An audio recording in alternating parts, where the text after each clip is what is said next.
I just want to thank everyone for being here today and spending some time with us to talk about limiting nicotine in cigarettes. My name is Esther Agbaje, and I am a lead senior staff attorney with the Public Health Law Center.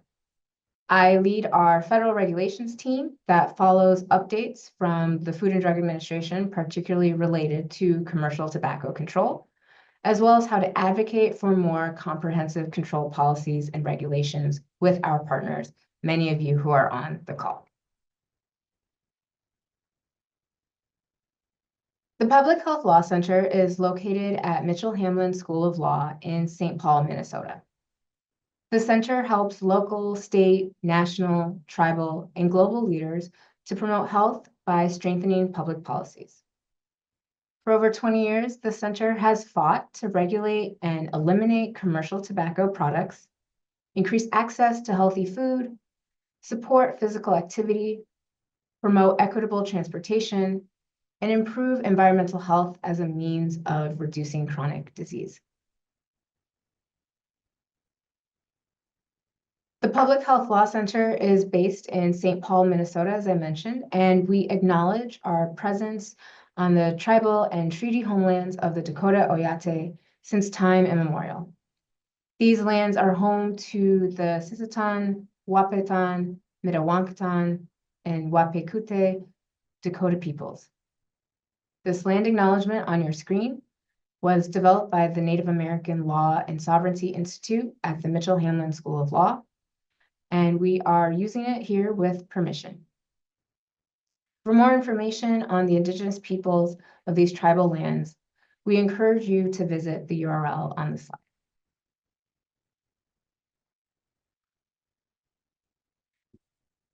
So as many of you know, when we talk about regulating tobacco, we're discussing industrial scale commercial tobacco products. So we're not thinking about the traditional tobacco that's used religiously or medicinally and in ceremonies of many different cultures and tribal nations. We are really focused on kind of that industrial tobacco industry type of tobacco when we talk about commercial tobacco regulation. And so we do try to use the term commercial tobacco when we talk all about it, but sometimes we'll just say tobacco regulation, but want to be clear that this is what we mean. The center is also focused on pursuing health equity through the law. And so our work is meant to ensure that the laws and regulations that come from the federal government have a focus on helping those who have been most directly targeted and affected by the harms of the tobacco industry. And so I like this image that we use because, and I'm sure many of you who have seen our webinars have seen it, but we use this image to show that equality is everyone getting the same opportunity, but equity is ensuring that everyone has the right to access that opportunity and be able to best take advantage of it.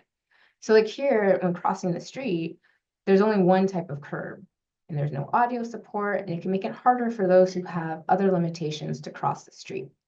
But in the equity image, everyone has what they need to get across. There's a ramp, there's an audio signal, there's brighter visuals. The younger person or the shorter person is in the front so they don't have to be behind someone who's blocking their view, all of those things. So these images just really try to help center us in what is equity versus what is equality. And then our work in tobacco control is also focused on ensuring that we're addressing the social determinants of health.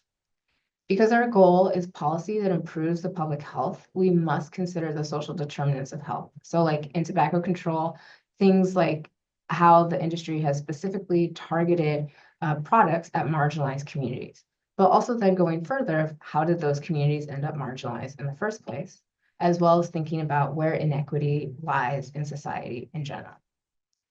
And so we consider it our responsibility to use our legal knowledge to bring justice to public health as we support our partners in reducing health disparities, particularly in the commercial tobacco space.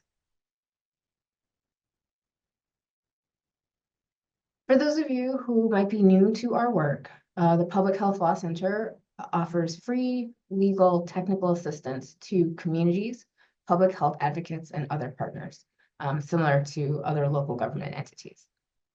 But we do not do direct legal representation, and we also don't lobby. So onto our agenda for today. I'm going to be giving an overview of the recently introduced tobacco product standard for nicotine yield of cigarettes and other certain combusted tobacco products. So that rule, as many of you know, was announced on January 6, 2025. I might call it the nicotine reduction rule for short throughout this, but I'll try to use the full name of nicotine yield of cigarettes. And so throughout this webinar time with us today, we will talk about the history of the rule. We'll talk about the FDA's authority, why they're able to do this through rulemaking. We'll talk about why nicotine is actually a major health concern. And we'll also discuss the products that the FDA decided to cover under their proposed rule, as well as the goals of this rule should be implemented, what it should achieve. And at the end of this, we'll discuss how you can make a comment to the FDA regarding this proposed rule.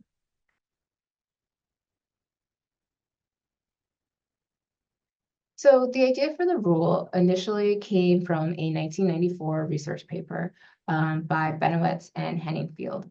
And in their paper, they suggested a limit to nicotine in cigarettes to prevent addiction. Because what they were seeing in their paper that they wrote about is they were observing infrequent users of cigarettes.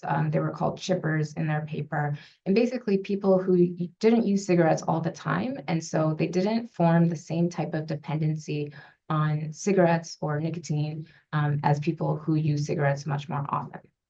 So in their observation, they noted that perhaps maybe there's actually a level where there's a level of nicotine that you don't get addicted to the nicotine. And so what they saw in their observation was that if you have a cigarette that probably has about, or if you're intaking nicotine at about a rate of 0.5 milligram of concentration in the cigarette, that could limit addiction in young people, helping them from preventing of taking up smoking in the first place, or also help adults quit smoking.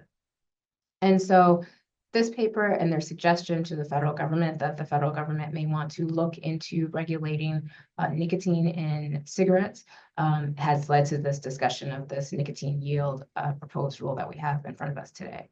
And so actually when this paper came out in 1994 was around the same time that there were those first public releases, news releases about what the tobacco industry was doing with cigarettes. And so it came at a very crucial time. And it was after that that the FDA actually then got full authority to be able to regulate tobacco products. So in the 90s, they weren't able to, but through a variety of lawsuits and then the passage of the Tobacco Control Act, that is where we see the FDA being able to regulate tobacco products. And so the role of the FDA in regulating commercial tobacco is to protect public health by overseeing the manufacturing, marketing, and distribution of tobacco products. The FDA receives its authority to regulate tobacco products from the Tobacco Control Act of 2009. And in that law, it states in Section 907, it's a pretty big law, but Section 907 says that the FDA has the authority to regulate tobacco product standards that manufacturers must meet in the United States. And so that means that the FDA can regulate the manufacture, sale, and distribution of tobacco products. And the product standards that the FDA develops also have to advance public health. And the consideration of public health isn't made about, is this healthy for the individual, but it's really at the level of the entire population. It's through the statutory mandate that the FDA can pursue a nicotine standard for combustible cigarettes. And so actually the TCA, the Tobacco Control Act, actually does have a specific reference about product standards that the FDA should consider. And one of them is what would be the effect of nicotine yields. And you can find that in the Tobacco Control Act at Section 907, Part A, Part 4, Part A, Part I, which we'll send around later. There's also the Tobacco Product Scientific Advisory Committee, which is a committee that's meant to provide advice to the Center for Tobacco Products at the FDA. And they are also tasked in the law providing advice on changes to nicotine levels and whether or not there is a level at which nicotine becomes less addictive in tobacco products.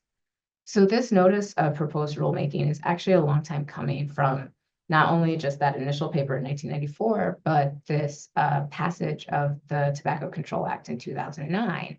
and what should be done with nicotine levels in cigarettes and other tobacco products. One question we get a lot is, since the FDA is only at the federal level, is there something that states or local governments can do to regulate commercial tobacco products? So states actually have a little bit of ability to exercise their own regulations of tobacco products through the Tobacco Control Act. But at some points, they are preempted, and they are preempted when it comes to tobacco product standards. So that means they can't dictate the characteristics of a tobacco product, like what ingredients go in it, what flavors are in it, and all that type of stuff. States can't say you have to make a tobacco product in this way, but they can regulate how tobacco products are sold in their jurisdiction. So they can decide which products they want to be sold in their jurisdiction. And so a lot of the states are then able to do some of the things that the federal government can't really do, which is, a lot of things around, smoke-free or vape-free areas, whether there's youth access to the products. That's where you kind of get the age requirements to buy tobacco products. And those used to differ across the United States. Also taxing and pricing, a lot of that is left to the states as well. And again, sales and distribution, as well as internet sales. And that's also why we've seen some success with states banning flavored cigarettes, including menthol, because they can ban what's sold in their jurisdiction, but they can't necessarily say that manufacturers can't make that product anymore. And so similarly with nicotine, should something like this go through, it would only be the federal government that could dictate the level of nicotine in cigarettes. But states could probably decide that they only want to sell low-yield nicotine cigarettes without getting into trouble. But of course, we see that the tobacco industry likes to sue. And so I think if that's something you're considering, definitely please reach out, and we could provide some technical assistance.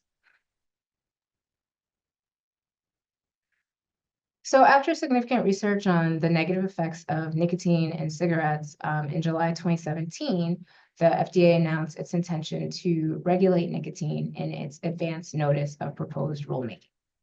And so the FDA released that ANPRM in March of 2018.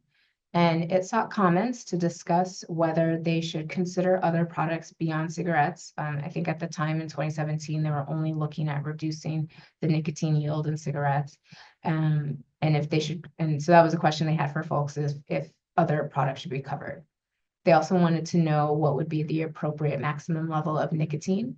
And they also wanted to know if it should be a single target or if it should be a gradual target over time. Basically, what that means is, should they have put out a proposed rule that would state that this is the new level that nicotine has to be manufactured at, or would they allow a decrease over time? The FDA received more than 7,700 comments. The Public Health Law Center also submitted a comment, and I'm sure many organizations on this call probably did as well. And so that was where things were kind of left at the end, at the close of the advance notice of proposed rulemaking. In that time period, there were other rules that moved forward and kind of started and stopped, along with menthol rule being the biggest one. But we did see some movement again on the nicotine yield product standard in December of 2024. So there had been continued talk that the FDA would pursue a full notice of proposed rulemaking, and then that was what we saw at the end of last year. That rule was then sent to the Office of Management and Budget for review before its publication in the Federal Register in December of 2024. Some of you may have seen that notice and may have requested a meeting with the OMB office to be able to discuss the rule. But then it was moved, and it was moved to the Federal Register on January 16, 2025, where it was published. And so the rule was actually published under a category known as a long-term action. And it's an action that the federal government doesn't anticipate taking any real steps until at least a year. And that's why they put it under that designation.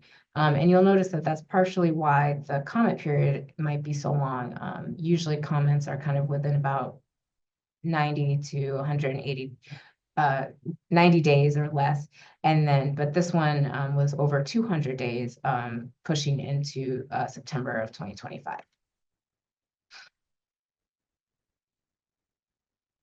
So why nicotine yield in particular?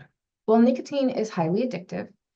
The level of nicotine in combustible cigarettes is what leads to the dependency on cigarette products. And that's been known since, at least the 1980s, if not before, in different Surgeon General reports, that nicotine is what is actually the driver of addiction to cigarettes, particularly in young people as their brains are developing, but also in adults through continued exposure. Through a cigarette, when you smoke it, in addition to all the other things you're inhaling, you're also inhaling nicotine, and that gets absorbed through your lungs and then proceeds to the brain and latches on to nicotinic receptors. And that then leads to a release of the chemical dopamine, which is a pleasure chemical, and people feel happy when they smoke. They feel less nervous. And so all of those things reinforce the act of smoking. And so people will continue to go back to smoke because when they stop, they don't feel as good as they did when they were smoking. And so because of this, the FDA notes that it is the nicotine addiction that leads to regular use of cigarettes, which then leads to the varied health problems like cardiovascular issues, respiratory issues, and up to and including death, which is what we know is associated with combustible tobacco products. And so in order to maintain a standard of public health, a rule like this that looks at the actual addictive content, which is the nicotine, is an appropriate next step for the FDA to take.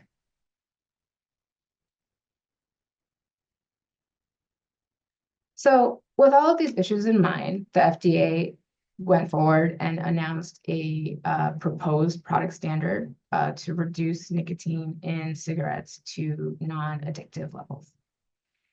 So this would limit the nicotine yield to 0.7 milligrams per gram of tobacco in combustible cigarettes and other tobacco products. Should this rule be finalized, the enforcement would go into effect 2 years after the final publication.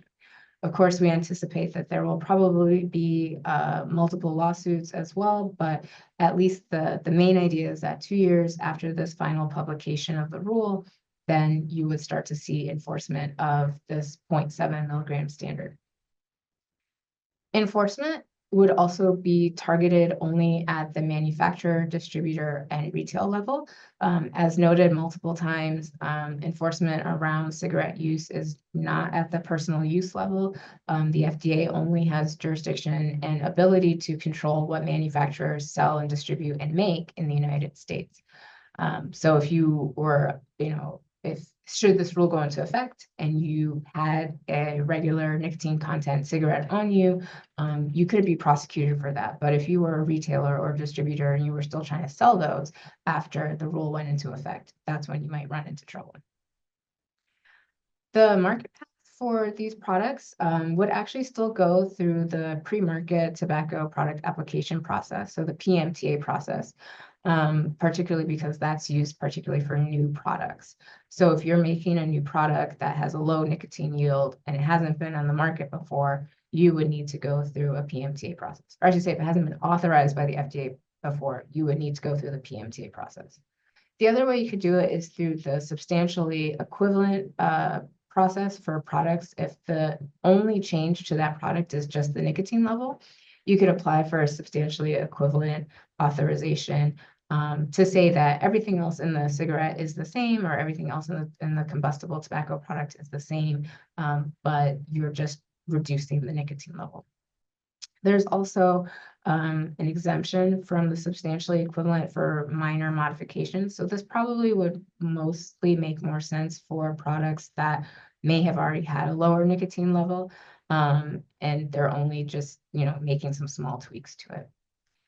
But if you have a product on the shelf already that already is meeting this product standard, if you're already making cigarettes at a 0.7 milligram nicotine concentration or less, you could and you already have authorization, you could still keep selling your product. So these are the products that would be covered under the proposed rule. So they include combustible cigarettes, roll your own tobacco, cigars, cigarillos, and pipe tobacco. But it wouldn't apply to heated cigarettes. It wouldn't apply to hookah or water pipe or premium cigarettes. And the rule also doesn't seek to attempt to regulate nicotine levels in the newer products like e-cigarettes or smokeless tobacco or nicotine pouches.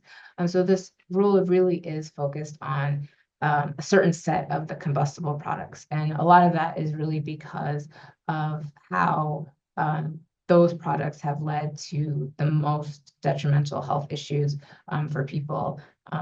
And so I think the FDA is really looking at how do we get people to limit their addiction to the most harmful products that there are in the spectrum.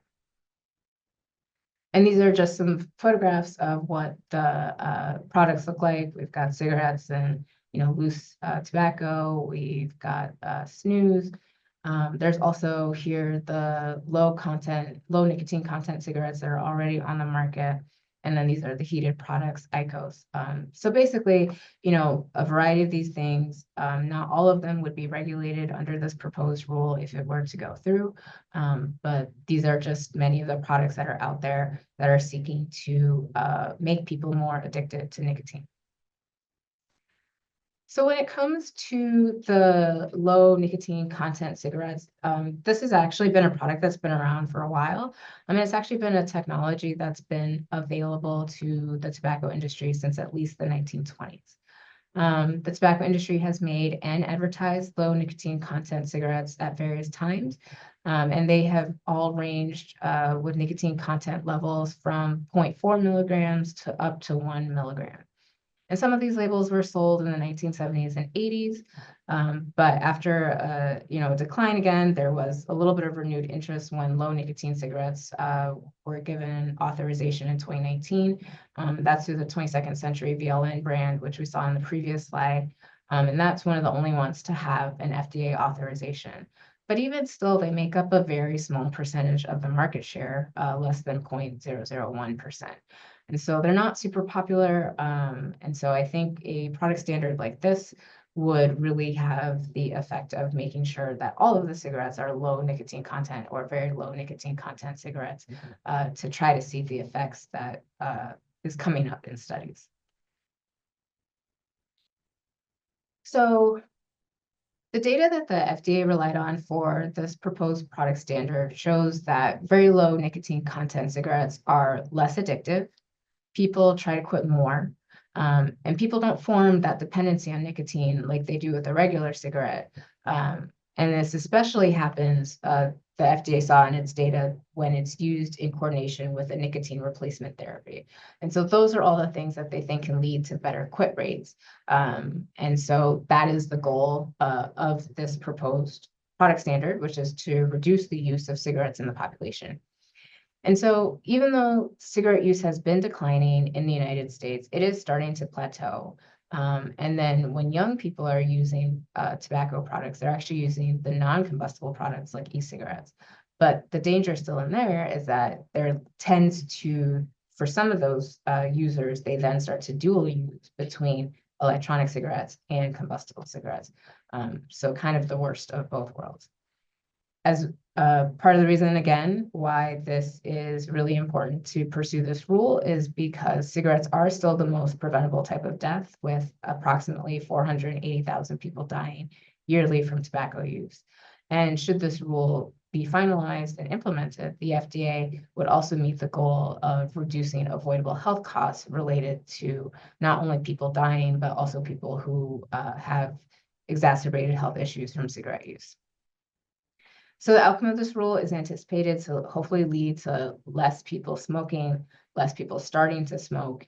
And if users are going to still continue their nicotine addiction, hopefully moving on to a non-combustible product, which at this time is not necessarily completely harmless, but does not have as much of the same tar and other chemicals in a combustible tobacco product. And so the FDA also anticipates that should this go into effect, more people will attempt to quit, and hopefully stay having quit cigarettes. The FDA also hopes that this rule will create more awareness about the dangers of the addictiveness in cigarettes and help more people understand the health dangers of cigarettes and that nicotine is actually the addictive compound. So this is important because there seems to be in the public perception, based on the studies that the FDA reviewed, that exactly the role that nicotine plays in a cigarette. So in some of the studies they showed, the general public perceived that a reduced nicotine cigarette was either just as or potentially even more harmful than a regular nicotine content cigarette. So that was problematic. And that number was also juxtaposed against smokers who did know that a lower nicotine cigarette would actually be less harmful than a regular nicotine content cigarette. So that's something I think the FDA wants to try to address, that perception of nicotine in the public. There's also this idea that other people in the general population, while they know nicotine is an addictive substance, they don't think it's the actual driving addictive substance in a cigarette. They think there's other chemicals that are more addictive. So the FDA also wants to be sure that people understand that it's nicotine that is actually the addictive agent in cigarettes and other combustible products. So some of the data they said they cited in the rule was that about 86% of people did know that nicotine was addictive. But then they had other misconceptions about the health issues that come with nicotine addiction, about, depending on the study, anywhere from 40% to 78% of people thought that nicotine caused cancer. And so while nicotine doesn't cause cancer, it does lead to you smoking more cigarettes that then can cause cancer because of the other chemicals in the cigarette. So the FDA does know in their rule that they will have to do more communication and outreach on this topic to ensure that people understand why a product standard like this is very necessary.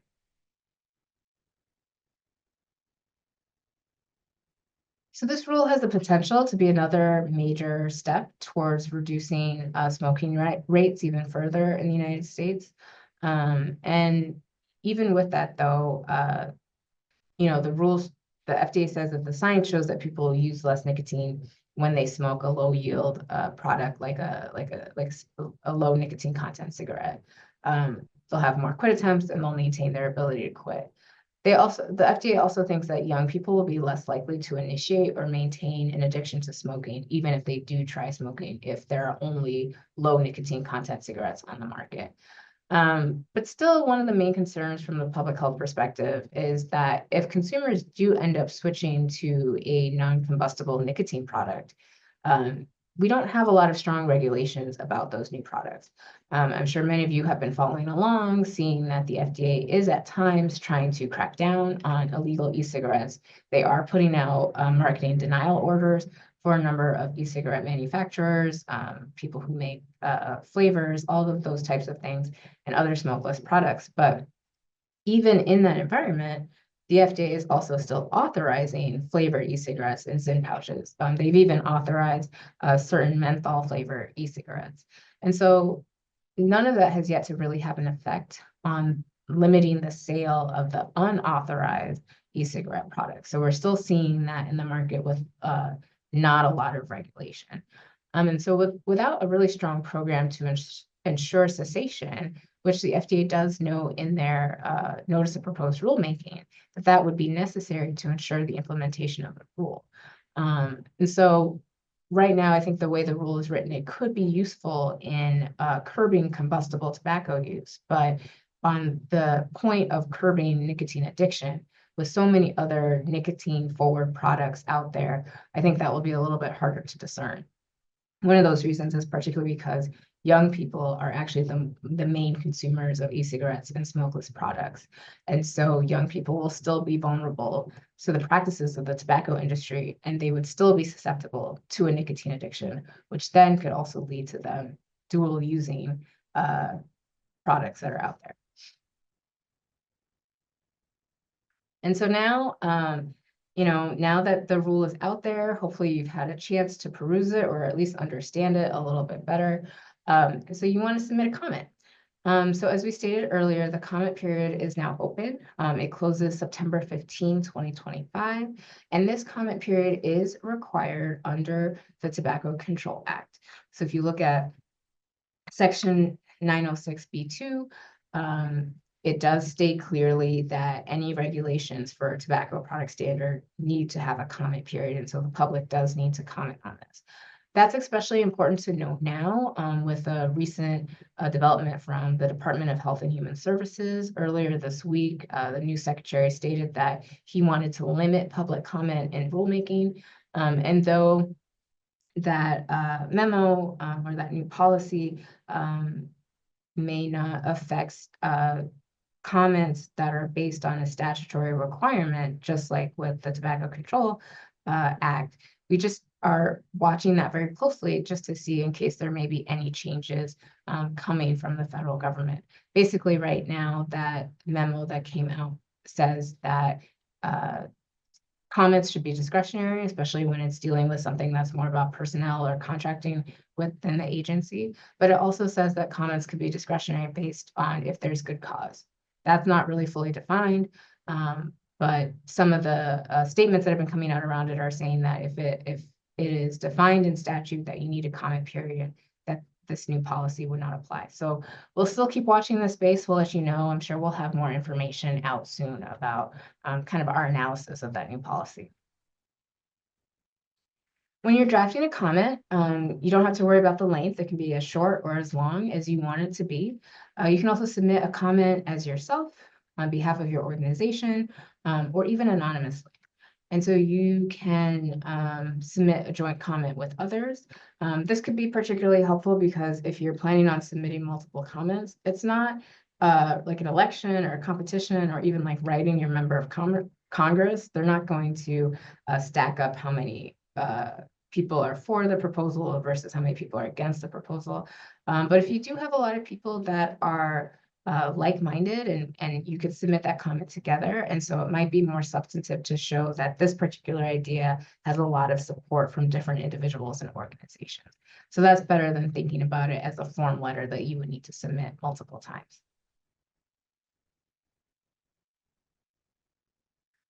When you also submit your comment, the FDA is also looking for scientific data. That's because their mandate is to advance regulation and policy appropriate to protect the public health. And so to do that, they need to know data that's related to public health. And so you can submit peer-reviewed data, which is obviously the gold standard, but if you have an unpublished paper, you can do that too. Evaluation and qualitative data is also helpful. And anything that you have that can probably show how a similar policy or a similar intervention may have worked or didn't work, or things that the FDA should consider while they're developing this rule and its implementation.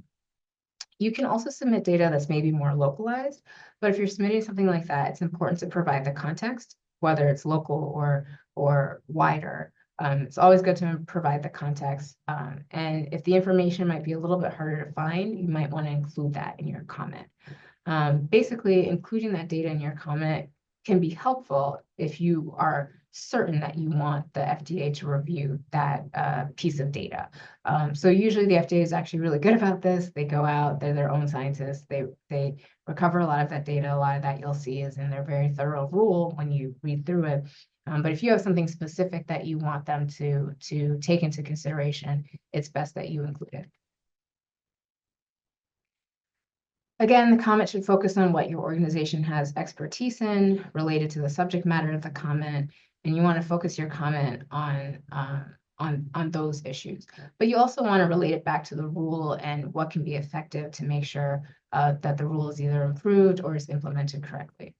The FDA has also asked for feedback on specific areas, such as the feasibility for manufacturer, data about unintended consequences, proposed alternatives to the product standard, and any potential uptick in an illicit market.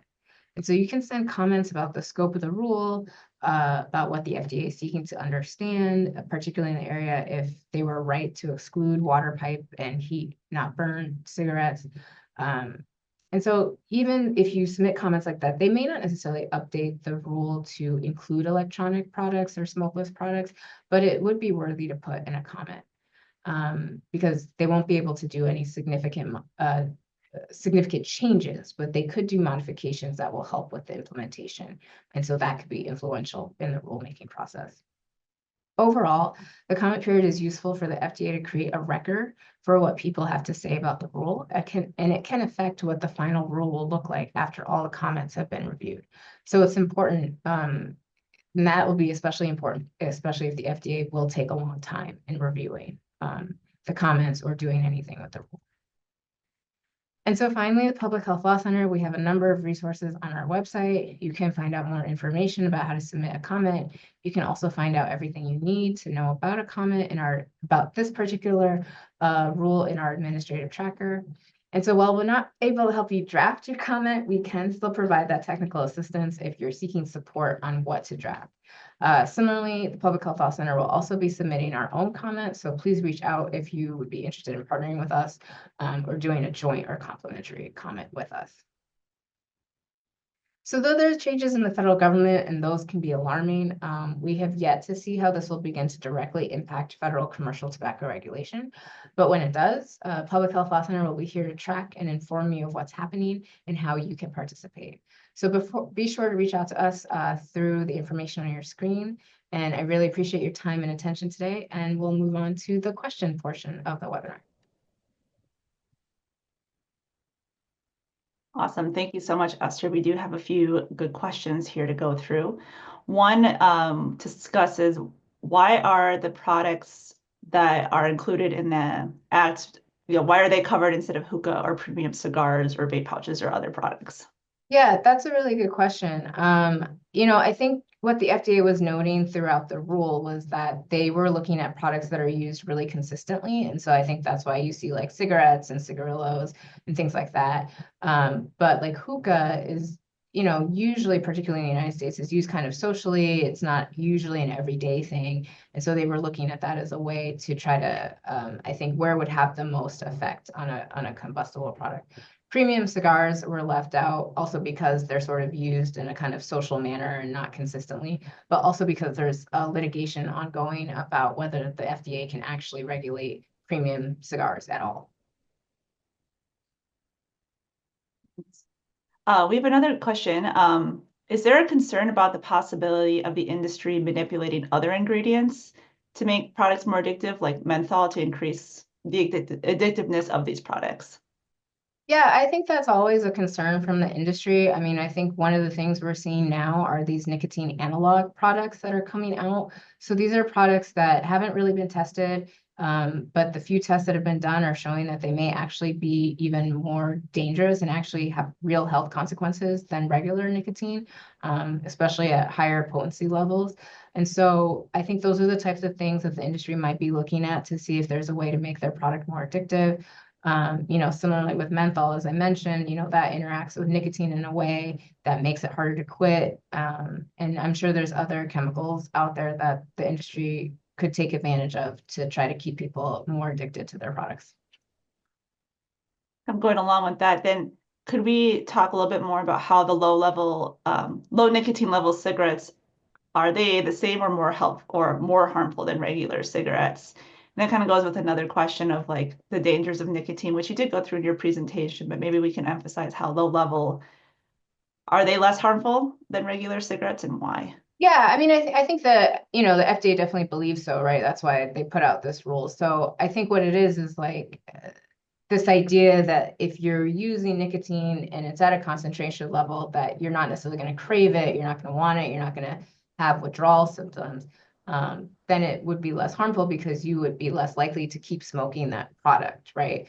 And in fact, I think that's part of the reason why low nicotine content cigarettes in the marketplace haven't really taken off, because people don't like them. So if those were the only products available in the marketplace, you would probably see an even bigger drop off from use of combustible products because people don't like them.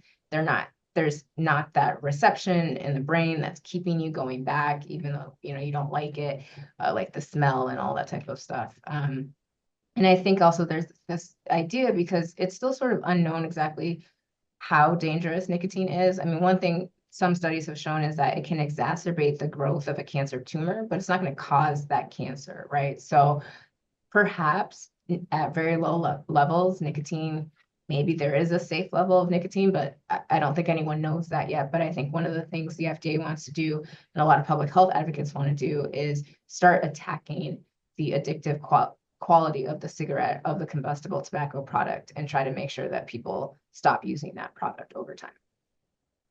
Super helpful. Another question asked, do you have any insight if there's a possibility that the current administration could cancel or otherwise halt this proposed rule for moving forward? Unfortunately, with this administration, I think anything is possible. But the way that the rule was written in January before the transition happened, it's a long-term action. No one really should be able to do anything with it for at least a year. But after that year is up, I mean, that could be potentially when we would start to see this administration try to do something with it if they could.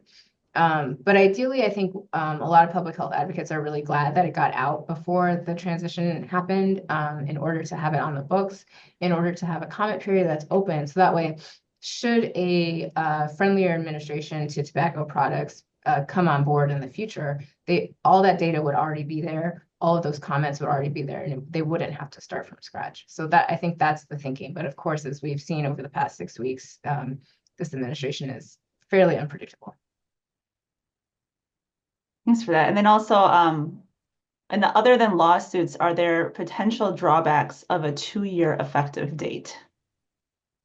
I mean, I think just the potential drawback could be people who try to kind of hoard those products, right? Buy as much as they can. Maybe the manufacturers also try to make as much as they can in that time period.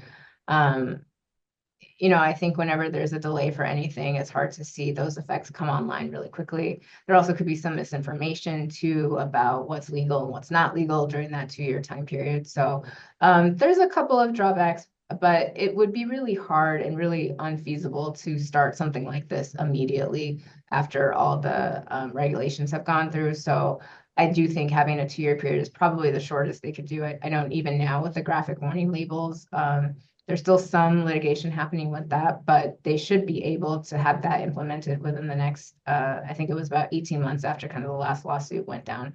So yeah, so there's a lot of things that can happen in that interim time period, but the idea is at least to try to give manufacturers, distributors, and retailers enough time to understand the law, and be able to comply with the law.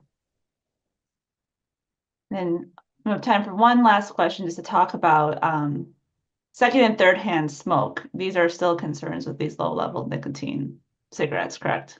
Probably. I think the issue with secondhand smoke and third-hand smoke is really some of the other chemicals in there that can lead to respiratory issues and other health issues. So I think that's really the main concern when you come to secondhand smoke, less so than a supposed contact high from nicotine, I would believe. Well, we're right on time, so I think we are going to go ahead and close today's presentation. But Esther, thank you so much. This has been an extremely informative, helpful presentation. And please don't hesitate to reach out if you have any questions about submitting a comment. And we would love to hear from you. So thanks again for joining us today, and have a great rest of your afternoon. Bye, everyone.